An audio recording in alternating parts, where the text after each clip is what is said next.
السلام علیکم ورحمۃ اللہ وبرکاتہ۔ آج انشاءاللہ سورۃ الجن تجوید کے ساتھ ہم سیکھیں گے۔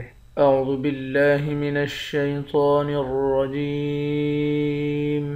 وَأَنَّهُ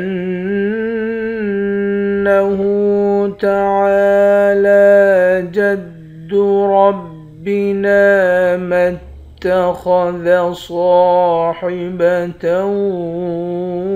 وَلَا وَلَدًا وَأَنَّهُ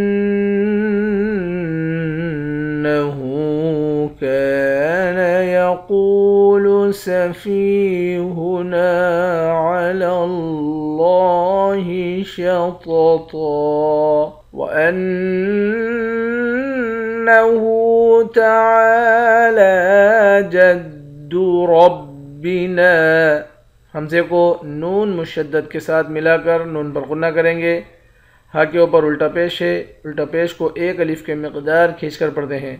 عین اور لام ان دونوں حرف پر کھڑا زبر ہے، اس کو بھی ایک ایک الف کے مقدار کھینچ کر پڑھیں گے۔ را کو موٹا پڑھیں گے، نون کے بعد الف ہے، الف حروف مدہ ہے، ایک الف کے مقدار کھینچتے ہیں۔ ما اتخذ صاحبة ولا ولدا، خا اور صاد یہ دونوں موٹے حرف ہیں، ان دونوں حرف کو موٹا پڑھیں گے۔ صاد کے بعد الف ہے، الف حروف مدہ ہے، ایک الف کے مقدار کھینچیں گے۔ تا کو واو کے ساتھ ملا کر یہاں پر ادغام کریں گے، یعنی یہاں غنہ کر کے پڑھیں گے۔ لام کے بعد الف ہے، الف حروف مدہ ہے، ایک الف کے مقدار کھینچیں گے۔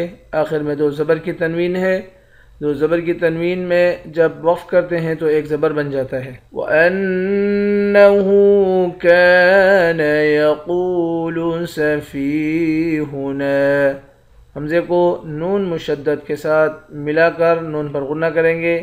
ہا کے اوپر الٹا پیش ہے، ایک الف کے مقدار کھینچ کر پڑھیں گے۔ کاف کے بعد الف ہے، ایک الف کے مقدار کھینچیں گے۔ قاف کو موٹا پڑھیں گے، واو کے ساتھ ملا کر ایک الف کے مقدار کھینچ کر پڑھیں گے۔ فا کو یا کے ساتھ ملا کر یا کو بھی ایک الف کے مقدار کھینچیں گے۔ نون کے بعد بھی الف ہے، اس کو بھی ایک الف کے مقدار کھینچ کر پڑھتے ہیں۔ علی اللہ شططا، لام کو لفظ اللہ کے لام کے ساتھ ملا کر موٹا پڑھیں گے۔ لفظ اللہ کے لام کے اوپر کھڑا زبر ہے، ایک الف کے مقدار کھینچیں گے۔ طا اور اس طا ان دونوں طا کو موٹا پڑھیں گے۔ آخر میں دو زبر کی تنوین ہے، دو زبر کی تنوین میں جب وقف کرتے ہیں تو ایک زبر بن جاتا ہے۔ وَأَنَّهُ تَعَالَى جَدُّ رَبِّنَا مَا اتَّخَذَ صَاحِبَةً وَلَا وَلَدًا وَأَنَّهُ كَانَ يَقُولُ سَفِيهُنَا عَلَى اللَّهِ شَطَطًا۔ صدق اللہ العظیم۔ انشاءاللہ کل نئے سبق کے ساتھ حاضر ہوتے ہیں۔ السلام علیکم ورحمۃ اللہ وبرکاتہ۔